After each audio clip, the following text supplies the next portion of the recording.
Hey guys, welcome back to my marvelous miniverse. I needed some forest terrain, so this video is my journey through that process. Thanks for watching.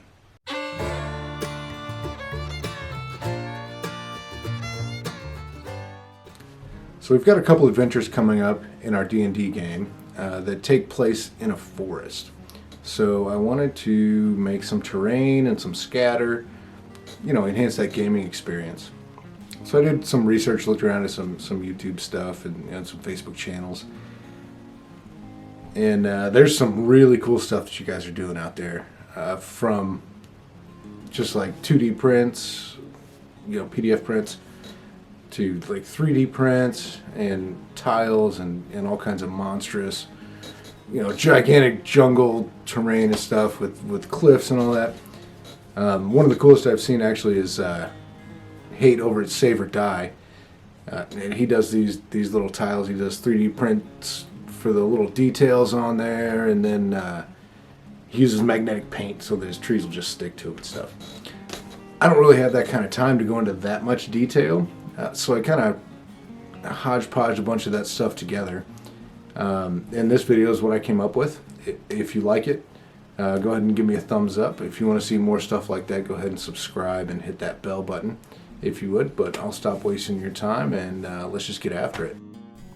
So I just started out with some 1-inch thick foam. This is a 24-inch by 24-inch sheet that I get it from Home Depot for like $5. And I just laid out a grid. I did the 1-inch because it's going to be a nice big open space. Usually if I have a space that's has walls or whatever, I'll do 1.25 inch. But this is just 1-inch, and I pretty much just use Black Magic Craft style. Mark it out and then use the X-Acto knife to score those in, and some aluminum foil to give it some texture. So rain it back and forth all the way across. Try to keep changing directions and not make too many patterns in there if I could. Just hit the whole thing, made sure I didn't leave any spaces open.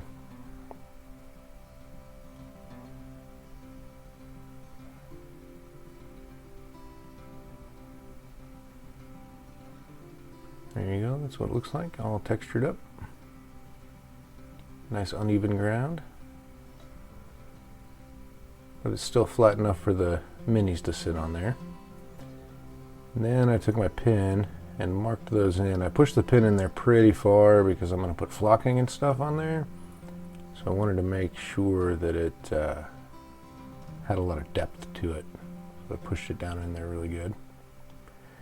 And then all the way across in both directions.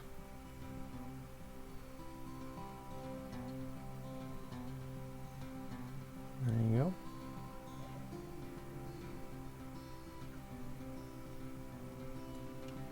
Set that to the side. Mixed up some Mod Podge and brown paint, and I ended up putting a little black in there, but this is also Black Magic Crafts recipe, and I think a lot of people use it. It works really well to seal that foam up and protect it and give you a nice base coat of paint, all in one go. I've used that for a lot of things. Works really well. Again, thank you, Jeremy at Black Magic Craft. And for the scatter, I started off with these little MDF boards. They're like 1/16 of an inch or something thick. Not really thick at all. Still takes a little bit to get through with the knife because it's MDF.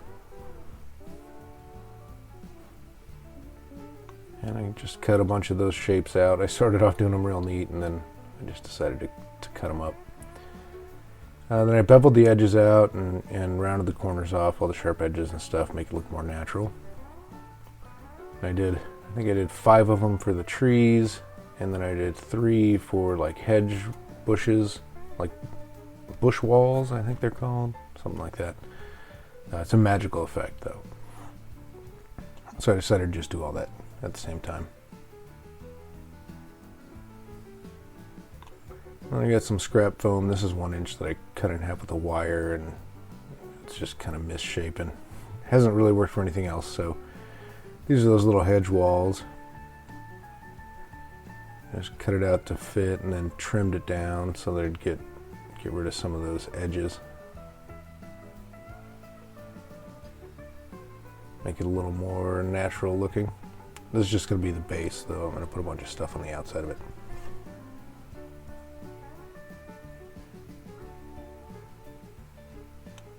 So I got those 3 done up, and then for the trees, I didn't want them to look like they were on big hills or anything, so I carved these little pieces of foam down and got the X-Acto knife to make them look a little more natural, put a little more detail in those. And once those got to where they were looking good, then I just checked them to make sure they fit. And ran a little aluminum foil over it to give it a little more texture and cut down some of the ridges on there. Make it look more natural. And hot stickied it down.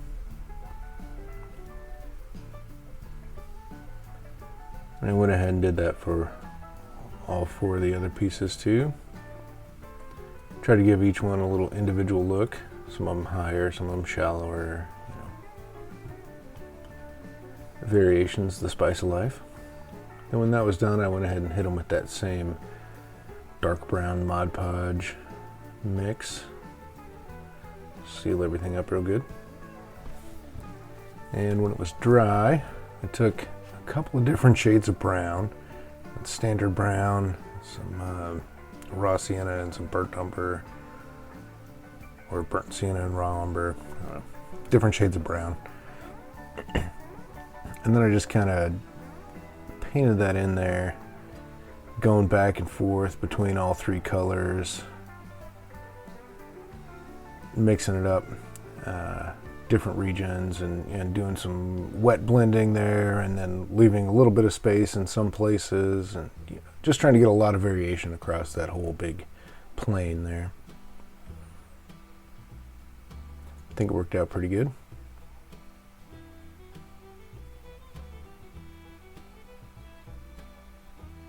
My lighting isn't great, but you can see it a little bit. And then I took this light beige, which if you spread it thin, it turns out more of a gray, which is what I was kind of going for. And I just spread that around in a few different areas here and there. Give it a little more variation. There you go, see? There's a lot of different colors in there. I think it's gonna look good. Because I'm not gonna put the flocking over everything. And then I came back to the little scatter pieces and I did all those up kind of the same way.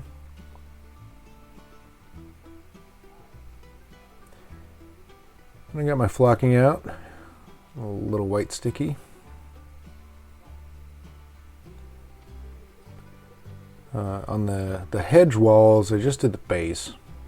I'm going to do something different for the actual hedge itself. And then these little scatter pieces, I just dipped it down in there.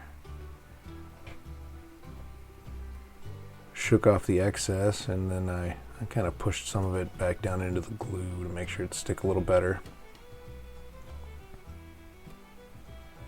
And then the bases for the trees, I went ahead and did the whole thing.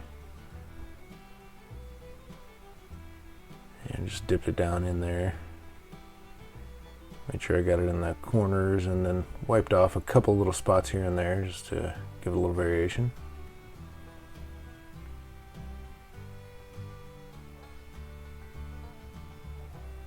And once I got all those done, I came back to the big terrain piece and just kind of did sections, a little bit here, a little bit there. Spread the flocking out down into the glue, pushed it down a little, set it aside to dry. Now it's time to work on the hedge pieces. So I got the Spanish moss out, and I just chopped it up with the old kitchen knife, just like I would do herbs, you know, like if it was a big bundle of thyme or something. Just chopped it down into little pieces. This is the same way I did the nests in my dungeon nest video.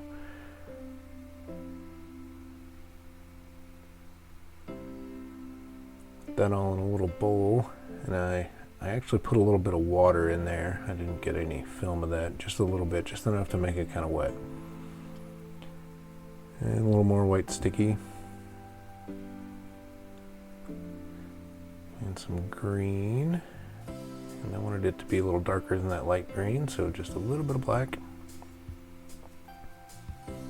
And then I put some sand in there just to give it a little more texture, and it actually gave it a little more weight too, which was kind of good. Mixed it up, and it was still kind of dry even with that water in there. I didn't really like the way it was clumping together, so I decided to just grab some Mod Podge. Mod Podge fixes everything, right? And mix that all up really good.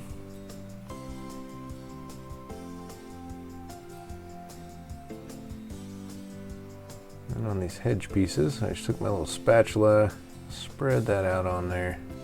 Tried to stick it down really well. In retrospect, I probably should have just got in there with my fingers and just smashed it all in there like it was Play-Doh, but this ended up working out pretty good, I think.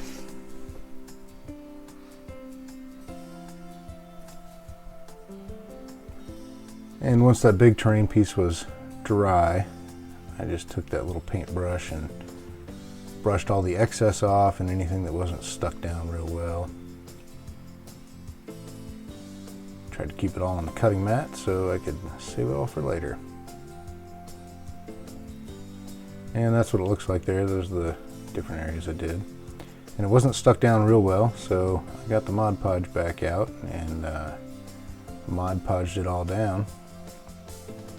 That big brush wasn't really working very well, so I went to a little smaller one. Just did the whole thing, made sure to get all the spaces in between also, because that Mod Podge is going to give it a little sheen. Even though it's matte, it's going to be a little bit glossy.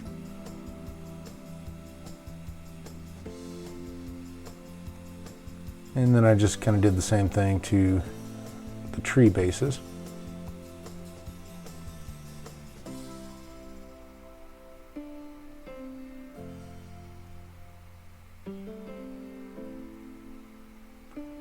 And then I came back to this terrain after the Mod Podge was dry, and I wanted to add a little detail in the, well, all over it, but I put a little black where the grass wasn't covering, just stippled a little bit in here and there. And then I did this light beige, which was a mistake, and you'll see that it didn't dry like I thought it was going to. But I used that light green and I just overbrushed over all the grass, all the flocking grass. Which turned out really well. You can't really see the color very well here, but when I realized that beige wasn't going to dry, I got the brown out and just kind of stippled over it, blend it back down a little bit. And then I got the yellow ochre out and loaded the brush up a little bit and wiped most of that off and just kind of overbrushed or heavy dry brushed or whatever just over the tops. Do a little more. Yeah, there you go. I think it looks pretty good.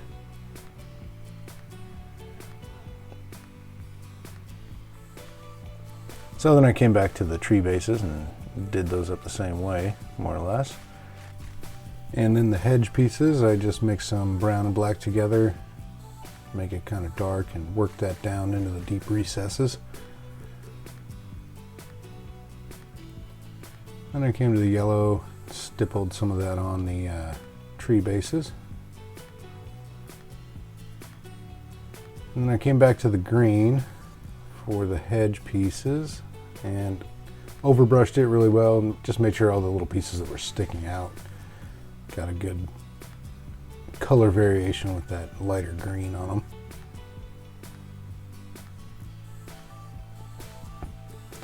And then yellow, and I just overbrushed just the edges of it, and I kind of tried to pull it down from the top to the bottom as much as I could to, get that sunlight effect on it.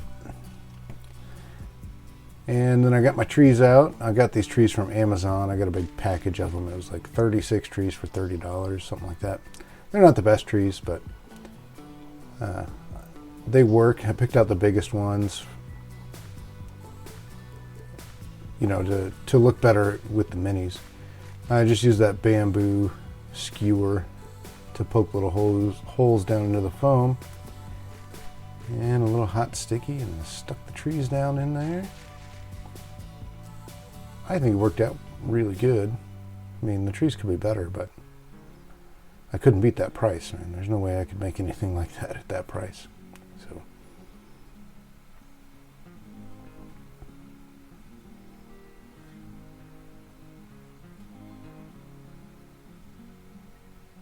I tried to clump them together, you know, keep that forest feel. There you go. That's what they look like. Not bad. So this is our heroes trudging through the forest for days on end, searching and searching for their quarry until they finally step into a clearing and stumble upon the giant ant.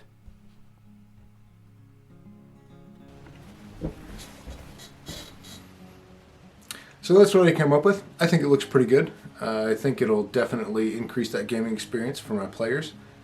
Don't forget to go check out Save or Die. He's got a link down in the description there.